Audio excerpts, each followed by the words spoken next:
The exorcism of God कहानी शुरू होती है और हम सन 2003 का टाइम देखते हैं। मैक्सिको के एक रास्ते से एक आदमी डॉक्टर नेल्सन रात में कहीं जा रहा था। असल में वो चर्च के फादर पीटर से मिलने आया था। इसके बाद वो उन्हें अपने साथ ले जाने लगता है। फिर हम देखते हैं कि वो उन्हें लेकर एक घर में आ जाता है जहाँ एक लड़की मैगेली डीमन से बुरी तरह पजेस्ड थी। डीमन ने उसकी हालत काफी खराब कर दी थी। फादर पीटर अपने पहले एग्जॉर्सिज्म के लिए आए थे, इस वजह से वो काफी डर भी रहे थे। इसके बाद वो अपने साथी फादर माइकल को कॉल करता है जो कि इस टाइम लंदन में था। पीटर उससे एक्सोर्सिज्म शुरू करने को कहता है, लेकिन माइकल मना करता है और कहता है कि तुमने अभी अपनी ट्रेनिंग पूरी भी नहीं की है, इस वजह से शैतान तुम पर भी कब्जा कर सकता है। लेकिन पीटर कहता है कि इस लड़की की हालत काफी खराब है, मुझे एक्सोर्सिज्म करना ही होगा। माइकल एक्सोर्सिज्म करने की परमिशन नहीं देता। इसके बाद पीटर फोन रख कर खुद अकेले ही एक्सोर्सिज्म करना शुरू कर देता है। वो पहले कमरे में से सबको बाहर भेज देता है और उस डीमन पर अपना एक्सोर्सिज्म करना शुरू करता है।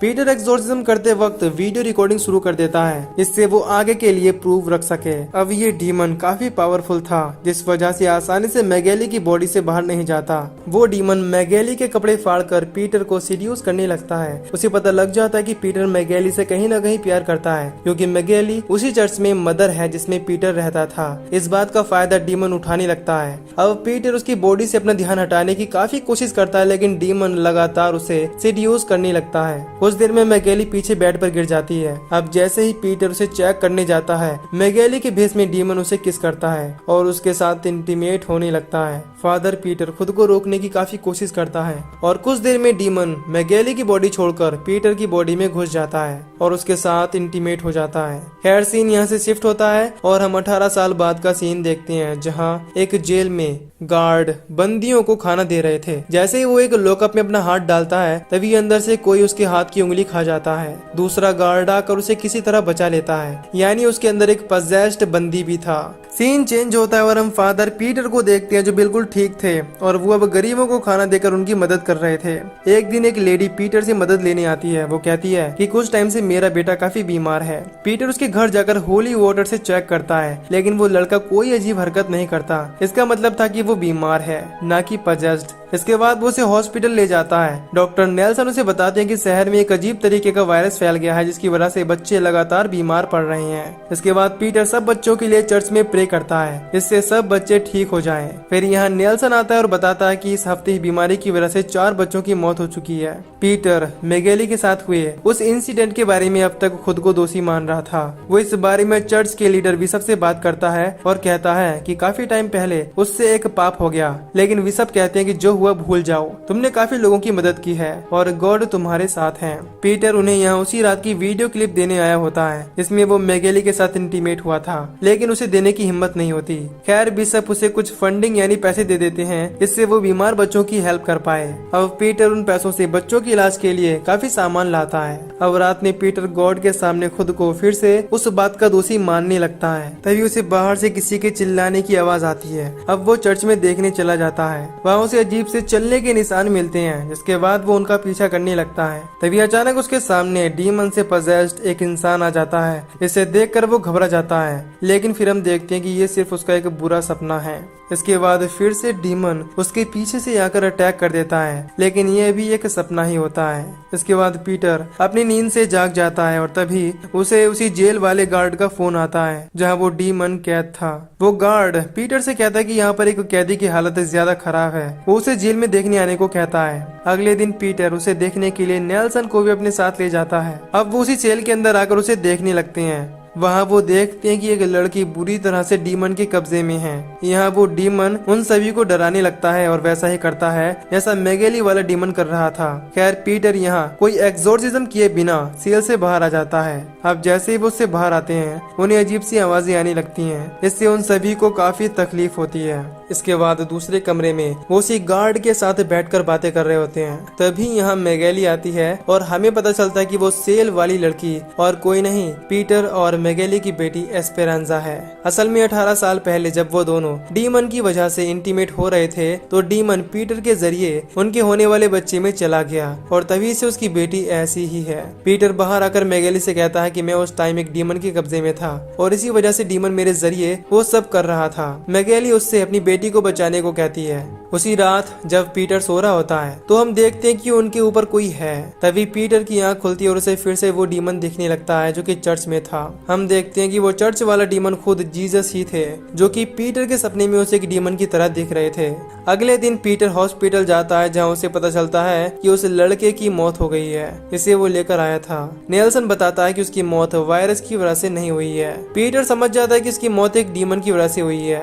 उस लड़के की माँ यहाँ आती है और अपने बेटे की मौत पर काफी दुखी होती है। इसके बाद पीटर उस लड़के की मौत पर प्रे करने लगता है। इस पर उस लड़के की माँ कहती है कि इस दुनिया में गॉड ही मौजूद नहीं है। वो ये केवल अपने बेटे के दुख में बोल रही थी। रात में पीटर जब बच्चों के साथ खेल रहा होता है वहाँ मैगेली आती है। पीटर को खेलता देखकर उसे वो दिन याद आते हैं जब वो भी चर्च में काम करती थी।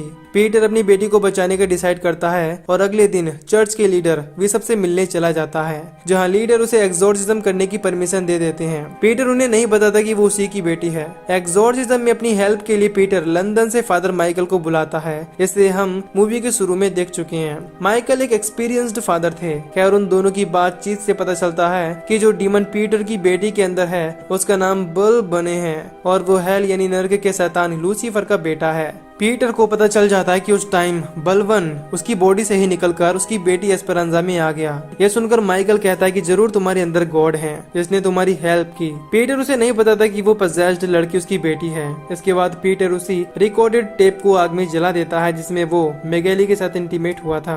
फिर हम उस टाइम का सीन देखते हैं जब मैगेली के अंदर से बलवन निकलकर पीटर के जरिए इंटीमेट हो रहा था। इसके बाद मैगेली की फैमिली वहाँ आती है और अपनी बेटी को ठीक देखकर वो पीटर को शुक्रिया कहते हैं। अब कहानी प्रेजेंट में आती है और हम चर्च में एक सिस्टर कैमिला को देखते हैं जो गॉड के सामने प्रे कर रही थी। तभी उसे भी अजीब आवाजें आने लगती हैं। उसे भी वहाँ कुछ अजीब निशान मिलते हैं। वो उन निशानों का पीछा करती है। तभी अचानक उसके सामने एक डीमन आता है जो कि मदर मैरी के भेष में था। इसके बाद वो डीमन कैमिला पर अटैक कर देता है और उसकी बॉडी को पजेस्ड करके ऑर्फनेज वाले बच्चों की तरफ जाने लगता है। वो बच्चों के कमरे में आता है जहाँ वो उस टाइम सो रहे थे। मैगेली उसे पहचान लेती है कि वो एक डीमन है। फिर वो उसे बच्चों के पास जाने से रोकने लगती है। चिल्लाने की आवाज सुनकर पीटर और माइकल वहां आ जाते हैं और कैमिला पर एक्सोर्सिज्म करके उसे डीमन से आजाद कर लेते हैं। तभी पीटर बच्चों के पास जाकर देखता है। उन बच्चों को देखकर लग रहा था कि डीमन ने उन पर असर करना शुरू कर दिया है। खैर अगले दिन पीटर माइकल को लेकर उसकी जेल में आ जाते हैं जहाँ उसकी बेटी थी। वो सेल में आकर अपना एक्सोर्सिज्म शुरू करने ही वाले होते हैं, लेकिन बलवन जो कि एस्पेरांजा के अंदर था वो उन्हें एक्सोर्सिज्म करने नहीं देता और अपनी बातों में बहकाने लगता है। इसके बावजूद माइकल और पीटर अपना एक्सोर्सिज्म शुरू करते हैं और उनके ऐसा करने से बलवन काफी गुस्से में आ जाता है और एस्पेरांजा की बॉडी को टॉर्चर करने लगता है। तभी बलवन गुस्से में आकर माइकल पर अटैक कर देता है और उसका कान काट लेता है। फिर नेल्सन उसे किसी तरह इंजेक्शन देकर बेहोश कर देता है। इससे माइकल बच जाता है। इसी बीच हम देखते हैं कि वहाँ की बाकी सेल्स में जो बंदी हैं वो किसी न किसी डीमन से पजेस्ड हैं। तभी यहाँ मैगेली भी आ जाती है और अपनी बेटी की कंडीशन को देखकर काफी दुखी होती है। इसके बाद वो डिसाइड करते हैं कि वो एस्पेरांजा के साथ साथ इस जेल के बाकी लोगों को भी डीमन से आजाद कर देंगे। वो ऐसा ही करते हैं और डीमन से पजेस्ड लोगों को बेहोश कर देते हैं। माइकल और पीटर एक कमरे में सब डीमंस के लिए एक्सोर्सिज्म की तैयारी करते हैं। यहाँ माइकल पीटर को वार्न करता है और कहता है कि तुम्हें बलवन पर काबू पाने के लिए उसकी किसी बात पर यकीन नहीं करना होगा और न ही उसके साथ कोई सौदा करना होगा। अगर तुमने ऐसा किया तो डीमन इस दुनिया पर राज कर सकते हैं। माइकल आगे बताता है कि हमें फादर नहीं बल्कि गॉड बनकर ही उन पर काबू पाना होगा, नहीं तो वो हम पर काबू पाकर सबको खत्म कर देंगे। इसके बाद पीटर वहाँ के सभी पुलिस वालों को घर भेज देता है, इससे उन्हें कोई परेशानी ना हो। अब यहाँ मैगेली को यकीन हो जाता है कि उस दिन पीटर के भेष में डीमन ही उसके साथ इंटीमेट हुआ था। इसके बाद पीटर सबको जेल से बाहर करके एक्सोर्सिज्म करने के लिए अंदर आ जाता है। उन दोनों फादर के साथ केवल डॉक्टर नेल्सन और एक गार्ड ही मौजूद था।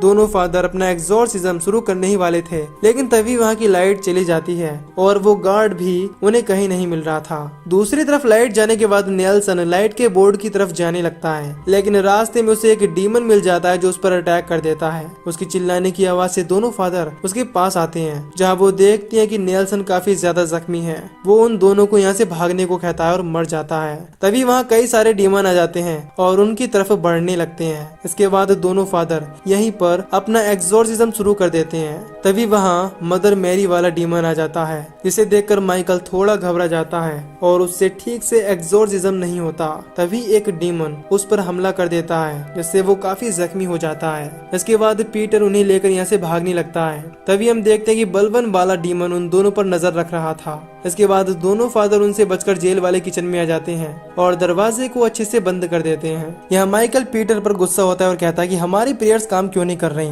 यानी कि एग्जॉर्सिज्म काम क्यों नहीं कर रहा। अब यहाँ पीटर उसे सब बातें बता देता है कि उस रात डीमन ने मुझे पजेस्ट करके मैगेली को प्रेग्नेंट कर दिया। ये सुनकर माइकल को काफी बुरा लगता है और समझ जाता है कि शायद इसीलिए ही पीटर की प्रेयर्स काम नहीं कर रही। लेकिन पीटर माइकल से कहता है कि तुम्हारी प्रेयर्स काम करने चाहिए और काम बनना चाहिए। अब यहाँ माइकल रिवील करता है कि उसने काफी टाइम पहले बलवन के साथ सौदा करके अपनी सारी पावर्स खो दी, यानी कि वो अब प्योर नहीं है, जिस वजह से उसकी भी प्रेयर्स काम नहीं कर रही। यहाँ माइकल पीटर से कहता है कि तुम डीमन से सौदा कभी मत करना, और यही कहकर उसकी मौत हो जाती है। अब डीमन दरवाजा खोलकर अंदर आने लगते हैं, जिस पर पीटर जल्दी से दूसरे कमरे में आ जाता है और खुद के फोन से वीडियो बनाने लगता है, जिसमें वो कहता है कि 18 साल पहले बलवन ने मुझ पर काबू होकर मैगेली को प्रेग्नेंट कर दिया, इससे उसे एक बेटी हुई। इसके बाद वो ये वीडियो हिम्मत करके बिशप को सेंड कर देता है। फिर पीटर अकेले ही उन डीमंस पर एग्जॉर्सिज्म करने बाहर आ जाता है। उसे एग्जॉर्सिज्म करने से वहाँ के डीमंस को तकलीफ होनी शुरू हो जाती है, लेकिन तभी वहाँ जीसस वाला डीमन आ जाता है, जो कि पीटर का सबसे बड़ा डर था। पीटर उनसे इस बार नहीं डरता और उन सभी पर होली वाटर डालने लगता है। तभी पीछे से बलवन आकर उसे बेहोश कर देता है। इसके बाद हम देखते हैं कि सभी डीमंस ने मिलकर पीटर को एक जगह बांध रखा है और उल्टा उस पर ही एग्जॉर्सिज्म कर रहे हैं, ताकि पीटर के अंदर का गॉड उससे बाहर निकल जाए। इसके बाद वो सब इस दुनिया पर राज करें। दूसरी तरफ वो मदर मैरी वाला डीमन बच्चों के पास आ जाता है, इससे उनकी तबीयत खराब होने लगती है। यहाँ कैमिला उसे रोकने की कोशिश करती है, लेकिन उल्टा वो उस पर ही अटैक करने लगती है। इधर पीटर अपने अंदर की गॉड के जरिए सभी डीमंस की हालत खराब कर देता है। पीटर बलवन से अपनी बेटी को छोड़ने को कहता है, लेकिन बलवन उसके साथ एक डील करने को कहता है, जिसमें वो ऑर्फेनेज के बच्चों के साथ साथ उसकी बेटी को छोड़ देगा, लेकिन बदले में उसे अपने अंदर की गॉड का सैक्रिफाइस करना होगा। पीटर मजबूरी में आकर बलवन के साथ वो डील कर लेता है। इस पर सारे डीमंस ऑर्फेनेज के बच्चों को छोड़कर चले जाते हैं और बलवन भी एस्पेरांजा की बॉडी छोड़ देता है। अब पीटर अपनी बेटी को लेकर बाहर आता है, जहाँ मैगेली अपनी बेटी से मिलकर काफी खुश होती है। अगले सीन में हम देखते हैं कि पीटर सभी बच्चों के साथ मिलकर चर्च में प्रे करता है। अब बच्चों की जान बचाने की वजह से लोग उसे असली गॉड मानने लगे थे और उनके मन में पीटर के लिए रिस्पेक्ट काफी बढ़ गई थी। उसकी ये बात न्यूज में भी आ जाती है। ये देखकर बिशप पीटर पर काफी प्राउड होते हैं। पीटर उनसे वीडियो के बारे में बात करने लगता है, जिस पर वो कहते हैं कि उन्होंने उस वीडियो को देखे बिना डिलीट कर दिया, क्योंकि वो पीटर से काफी ज्यादा खुश थे। वो जानते थे कि पीटर ने जानबूझकर कुछ नहीं किया। यहाँ एस्पेरांजा और कैमिला आते हैं और पीटर को गले लगाकर काफी खुश होते हैं। एस्पेरांजा को अब तक नहीं पता होता कि उसके डैड पीटर ही हैं। तभी हम देखते हैं कि पीटर की आंखों का कलर बदल रहा है, यानी उसके अंदर अब बलवन आ गया है। वे सब उसे पहचान लेते हैं और काफी घबरा जाते हैं। बलवन यहाँ उन्हें बताता है कि पीटर ने ही बच्चों और अपनी बेटी को बचाने के लिए अपने अंदर की गॉड की बलि दे दी है। इसी बीच हम देखते हैं कि एस्पेरांजा की आंखें भी बदल रही हैं, लेकिन उसके अंदर कोई भी इविल आत्मा नहीं थी, बल्कि उसके अंदर खुद गॉड थे। मूवी के आखिर में हम देखते हैं कि पीटर वेटिकन सिटी में है, यानी बलवन पीटर के जरिए अब पूरी दुनिया पर कब्जा करने वाला है। और इसी के साथ ये मूवी यहीं पर खत्म हो जाती है। तो दोस्तों, अगर आपको इस मूवी की एक्सप्लेनेशन पसंद आई हो तो वीडियो को लाइक और चैनल को सब्सक्राइब कर दीजिए। बाकी मैं मिलूंगा आपसे न्यू वीडियो में। Till then take care, love you, bye bye.